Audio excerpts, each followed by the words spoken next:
don't expect it to finish by today.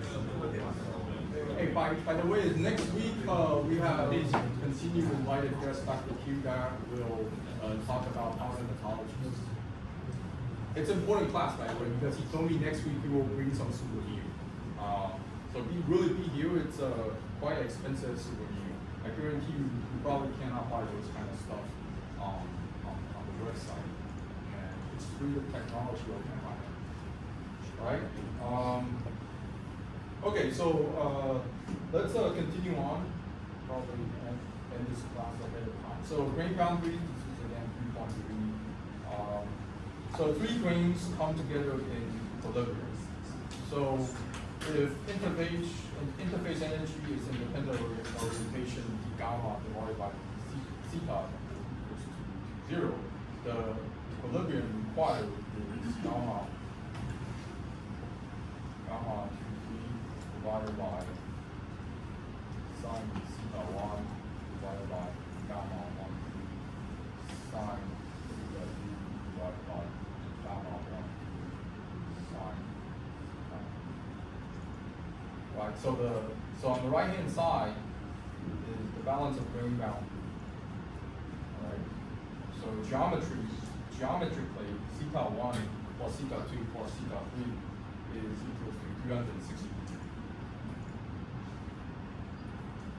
So if in the same faces, gamma 2, 3 equals to gamma 1, 3, and gamma 1, 2, they are, right. So we have each of theta is 120.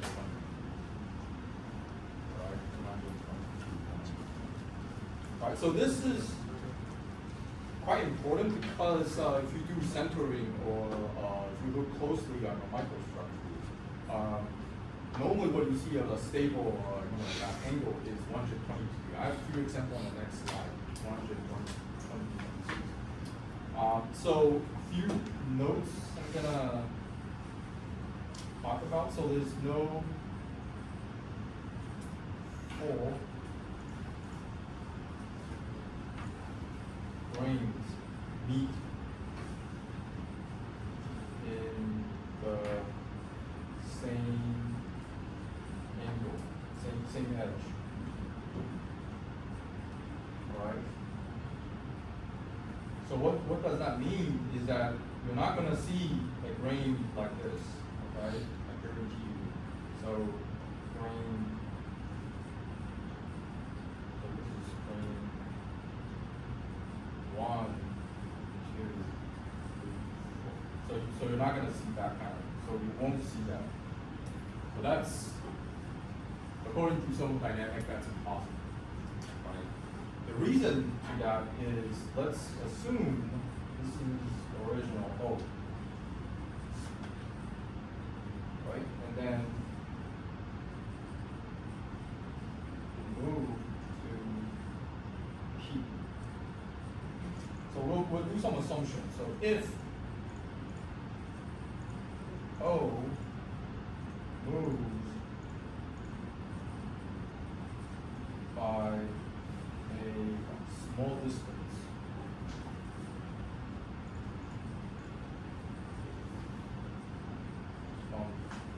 so this is,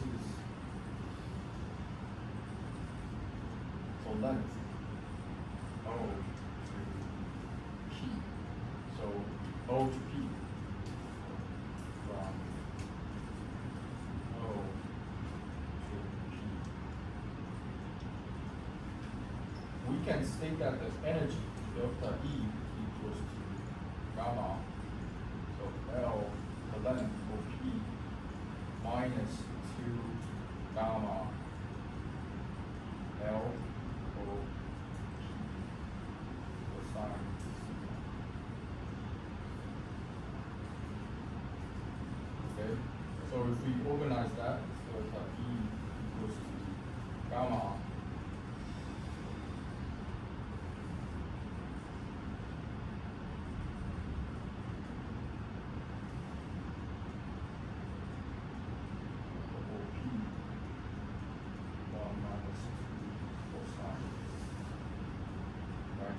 So what does mean, what this equation means is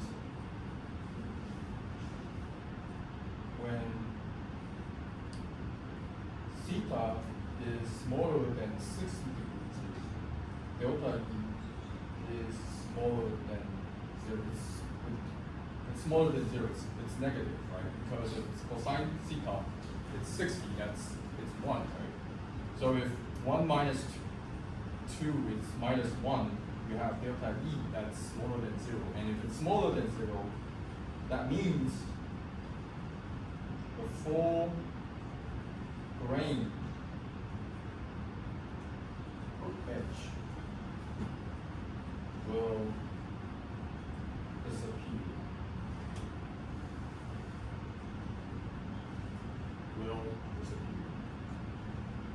Okay?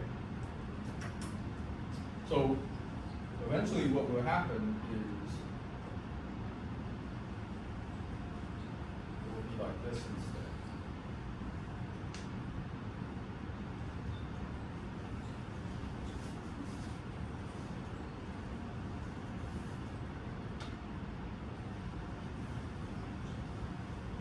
Right?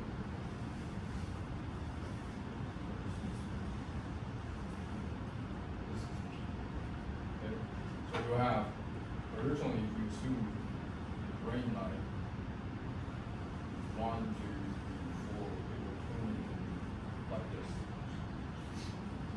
Grain 1, 1, 2. Right? So I have just proved you if cosine theta is higher than 0 delta E. So how did I get this 2 gamma LE cosine? So this is the cosine theta, right? So gamma times cosine theta, that's directions on the x-axis, right? And then you minus 2, right? Because you have this directions and this directions, right? You minus 2 gamma LP, right? So that direction, so you minus, right? So anyway, this math is, so anyway, the bottom line is what I want to convey is that you never see a four grain edges, all right? You'll never see that in the microstructures, right? That's the important message. There's no four grain. There's only 3 grains, and each of these grains is, if it's equilibrium, it's 101. Okay. So if you look on the next slide, what you see is kind of jumping at is you'll see each of these edges is always 101. Okay, the equilibrium is 101.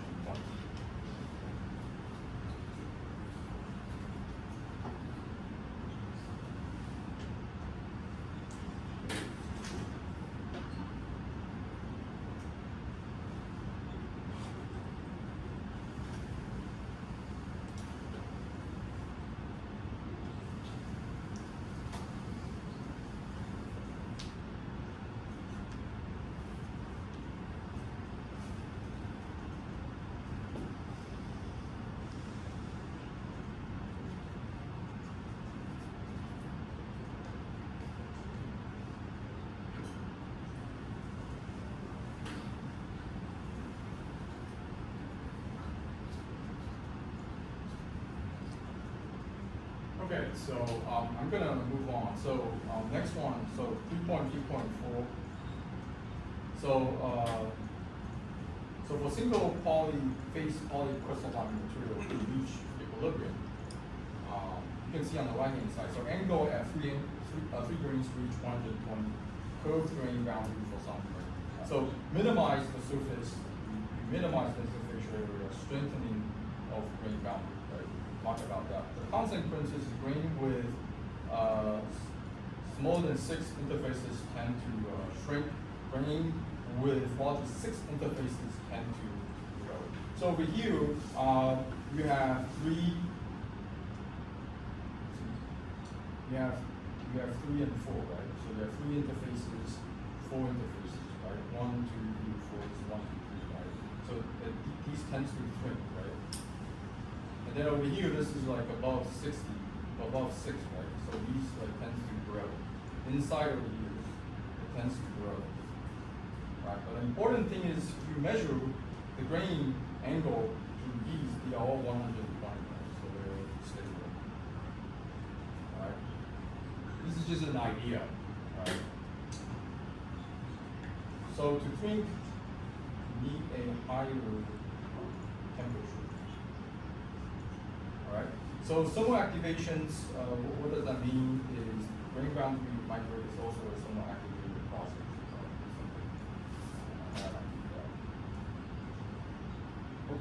Okay. Any other questions?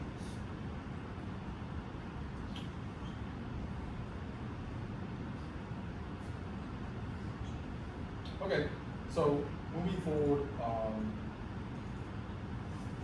next slide, grain boundary migrations and its driving force. What is the driving force? So the driving force, grain boundary typically a high energy region with excess energy. Right? So grain boundary, because defects it has high energy, you want to eliminate the energy. So a lot of ways you can do that by annealing may produce a rearrangement or movement of grain boundary, right? Annealing, right? You're familiar with that. So interface migration comes from atoms moving from high energy state to lower energy, right? So here you can see G plotted with grain 1 and grain 2, right? You have higher grain energy moving to grain lower energy grain area. So you can see the gap, the energy gap between that is delta G, right? And the distance between grain 1 and grain 2 is delta, right? So this is delta, all right? So, let's highlight this. So grain boundary. Sorry about that. So this is the grain boundary displacement. Grain boundary displacement. Delta G as explained. So Vm is the molar value. So free energy change is associated with the moment of delta X per unit area of grain boundary. Right? Equivalent work if F is the driving force for grain boundary motion. So this is grain boundary or unit area. So the driving force for grain boundary migration is F equals to delta G divided by N. So the unit of it here is N times N power of minus T. Okay, so how did we get F equals to delta G divided by Vm? How do we get that? So in the book, it actually did a derivation, but to kind of make it more easier to understand. So delta G can stay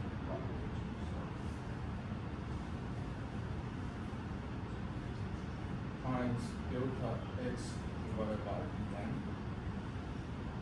equals to F times delta X, right? Because this is work, right? So this you get do some integration. F equals to delta G divided by N. Okay? So this part over here is internal energy.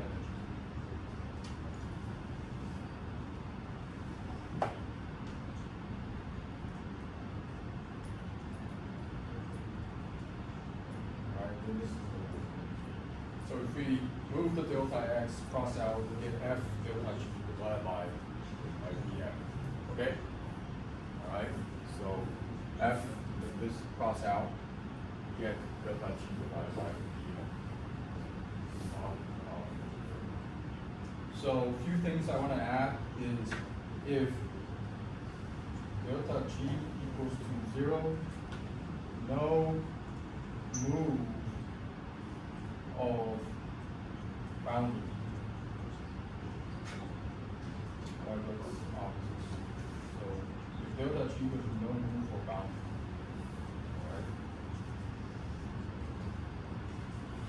Alright, any questions?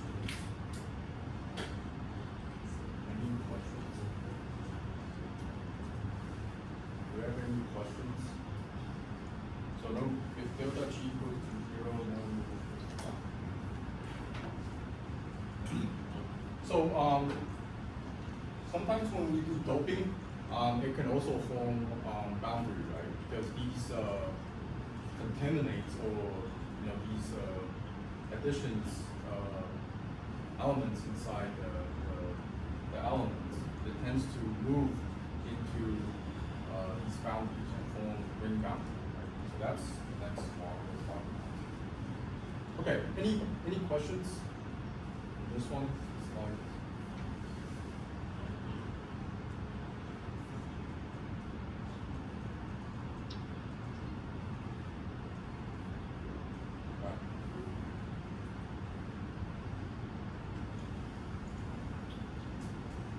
Okay, so moving on. So this ring boundary, talk about ring boundary segregation. So what does that mean? So solute atoms cause lattice strength. So solute meaning that you have atom, small piece of elements or metals or something inside a solid, right?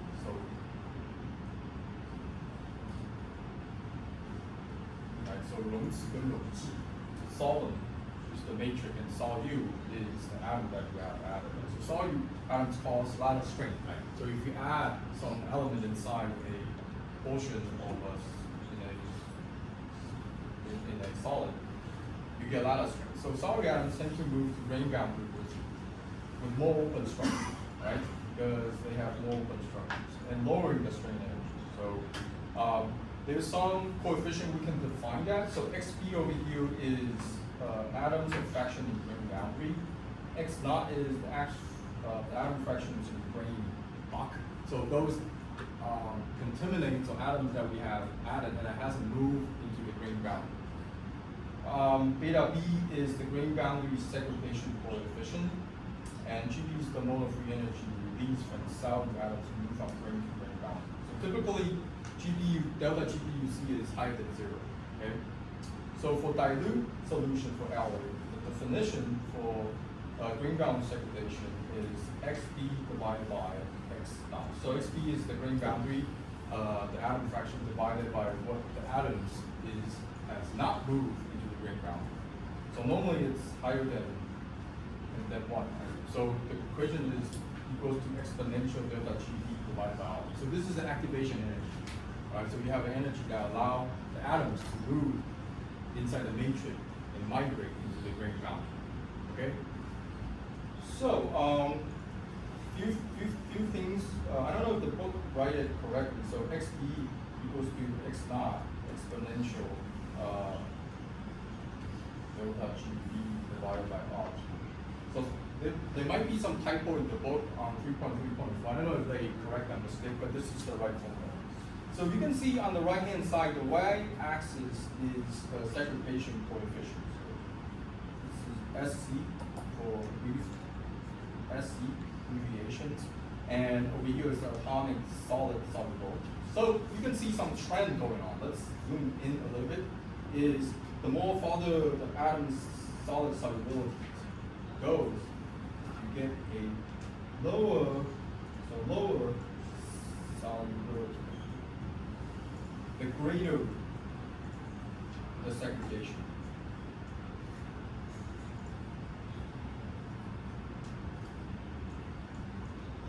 Right, so you can see very interesting, like high atom solid solubility, like copper and gold, Au, Cu and Au, that's high solid solubility. Right?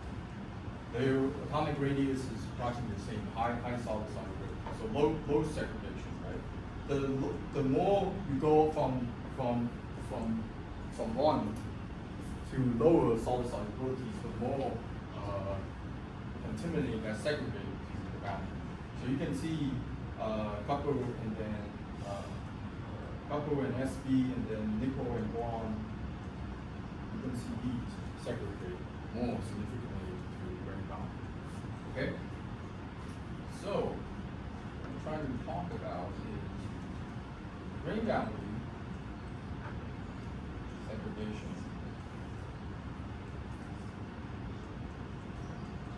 Move significant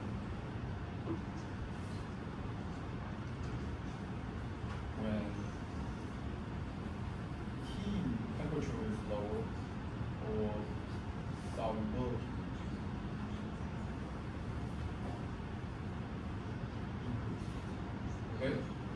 that make sense to you guys when the solubility decreases? Okay?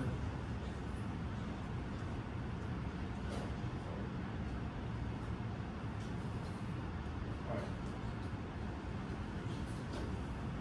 Any questions?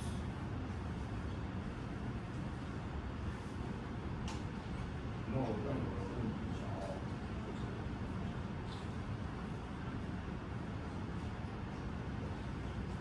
So by the way, this is you also have to consider the atom radius, right?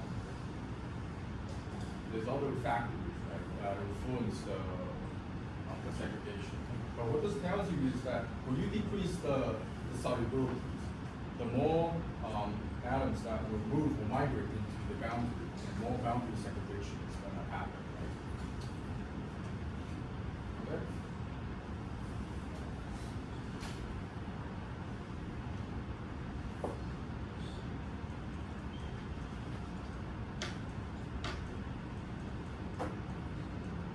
So kinetic over grain growth, so this is just for reference. I'm gonna actually, this is in 3.3.5.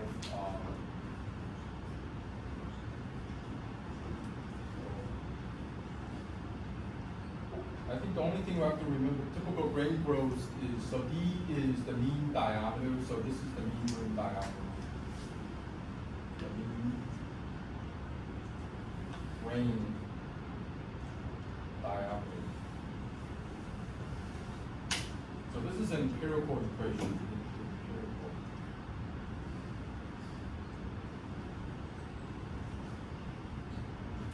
So I'm gonna just highlight this one. We'll move on to okay, I'm gonna move on. So interference, interface coherence. So there's two different phases mapped around the interface. One is the same lattice structures and same orientation. So this is one on the left-hand side, okay? And then second, same lattice structures but different orientation. So that's the second one, okay? So you can see this over here. This line over here is a typical twinning. PWI and then boundary. Twinning boundary. Alright, so same lattice structures but different orientations. Okay? Alright? Any questions? So there's interface coherence. What does that mean is geometry match at the interface in both. What does that mean is you need to match 2D lattice structure. And then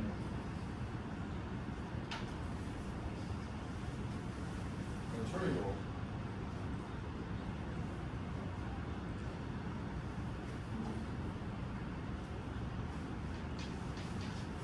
A closed packed structure. Closed packed structure.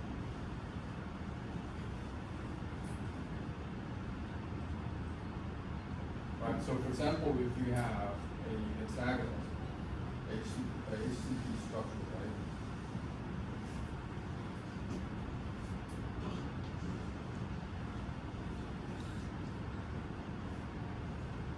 Like this.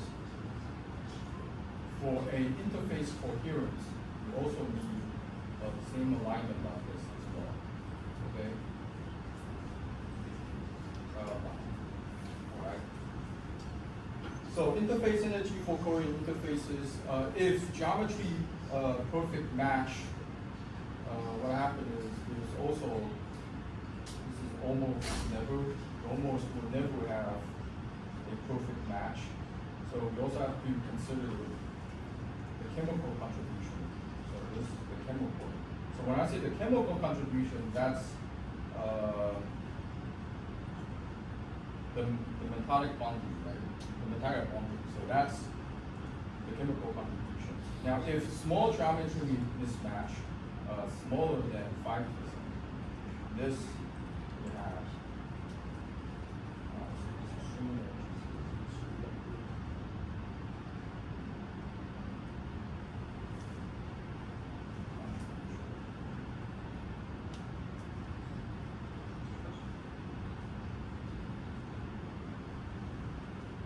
okay.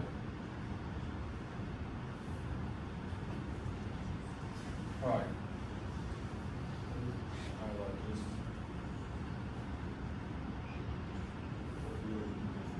All right. Any questions? So this is just definition from the book. I take it down. All right. So I don't define this. It's just define this.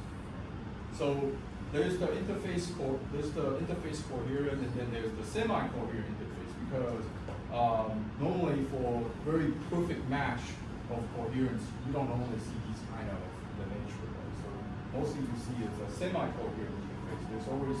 There's never a perfect match. Like for example, couple and go, right? They're very close, but they're not highly synchronous.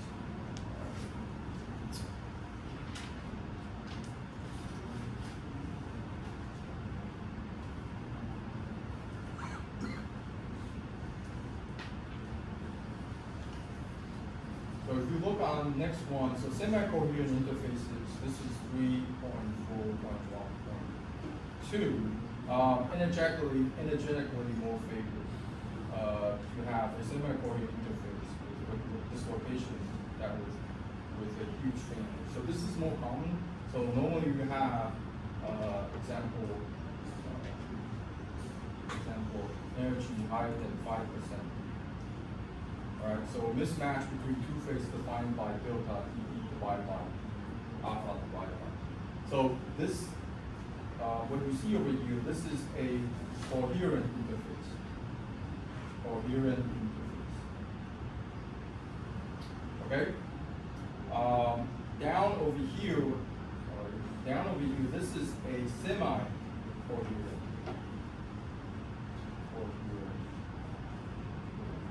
Interface. All right.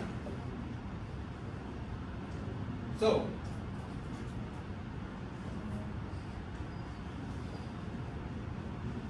stop. You guys have any questions? So, bottom here this is a semi-coherent interface. You have some dislocations along the boundaries. And coherent interface is just the connections between two different atoms. But sometimes, as I explained, you don't see these kind of microstructures too often in nature. So it's more favorable to have a semi-coherent interface. Does that make sense to you guys? Just going over the book. Okay? So coherent interface, and then the bottom is semi-coherent interface. Okay?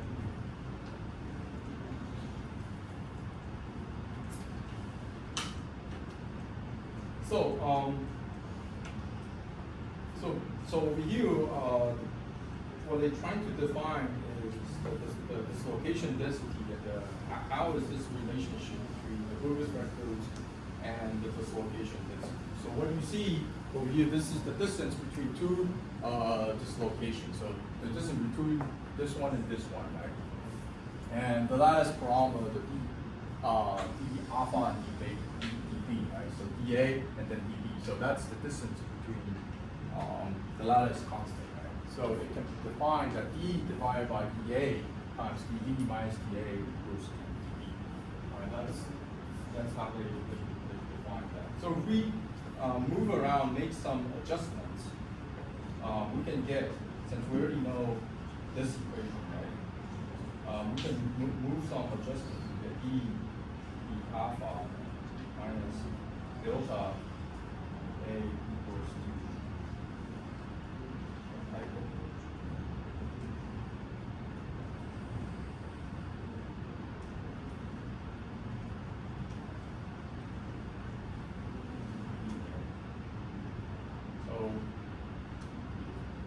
that, we can organize this, we get E equals to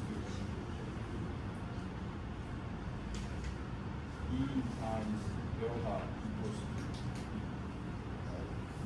this is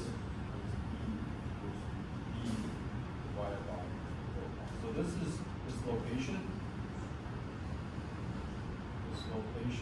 distance, right? And dB divided by delta. So what does this, actually what does this equation want to convey? What does that mean?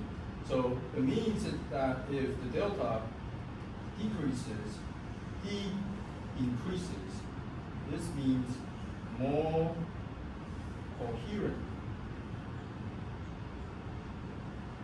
less dislocation.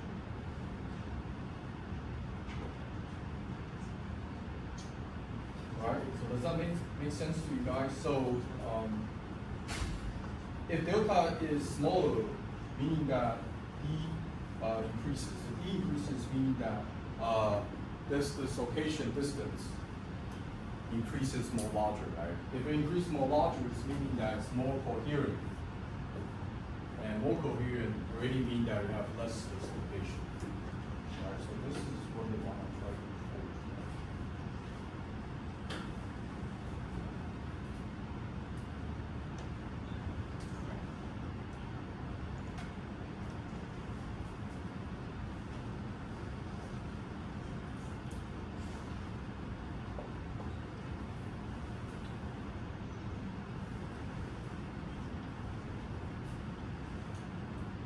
Okay. Any questions? I don't know. Just a side question to ask you guys. Do you, I mean, in this class we have a lot of graduate students in this class. Do you guys happen to use any of these in your research? I want to. No. That's okay. This is chapter 3, so the microstructure is important. But later on, we also will talk about diffusion and diffusion-less transformation. That's also more of a metal. I think that could be a side. Okay. So this is just again, according to the. So here we already provide the relationship D equals to dB divided by delta. Right? So the same thing is. Then you can, here I'm just repeating what I just wrote. The relationship between relative mismatch dislocation, spacing D equals to dB divided by delta, right? So considering not too large misfit and bigger Brugger spectrums, B can be dB, and then we have D equals to B divided by delta. So the bottom line is that you can write D1, approximately D1 divided by delta 1. Right, so the common slide is the location is. All right. So what does this want to convey? Why is it important? So interfacial energy for interference for semi-coherent interface come from mainly two sources. Right, this is very, very important. Interfacial energy for semi-coherent. So most of the microstructure you see are semi-coherent interfaces. And namely, they come from two sources. One from chemical and one from the strain mismatch. Right? So for small misfit, so delta between 5 to 25%. That's a small mismatch. The large mismatch is above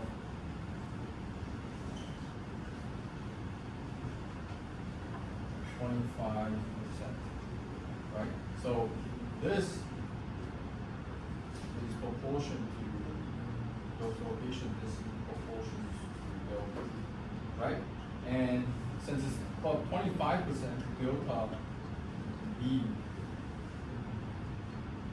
divided by, so this is higher than 0.25. So meaning D equals to D divided by delta has to be 4, smaller than 4. Okay, so what does this mean? So this is too much misfit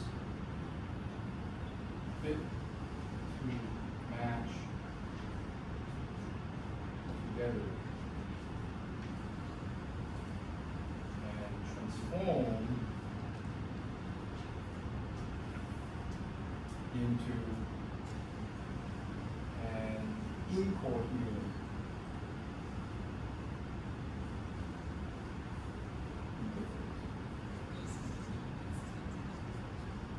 okay? So if it's large mismatch, that's higher 25%. What I prove here is there's too much mismatch to match together and transform into an incoherent interface. So that's actually the next section we're going to talk about, incoherent interfaces. So incoherent interface, what we normally see is like GP zone, for example. You get aluminum and copper inside, and then you have GP zone, we have GP block, GP block, and GP block as a precipitate, right?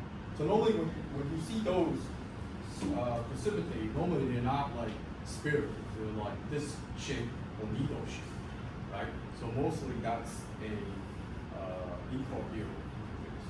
All right, so we're gonna talk a little bit more about that. Okay, so I'm gonna stop over here and then give everyone a break, and also give myself a break. What do you think?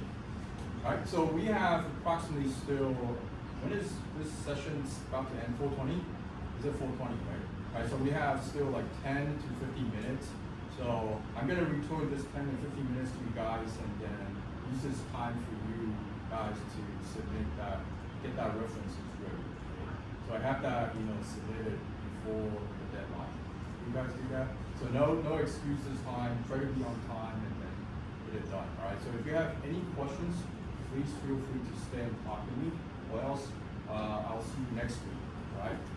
Take care.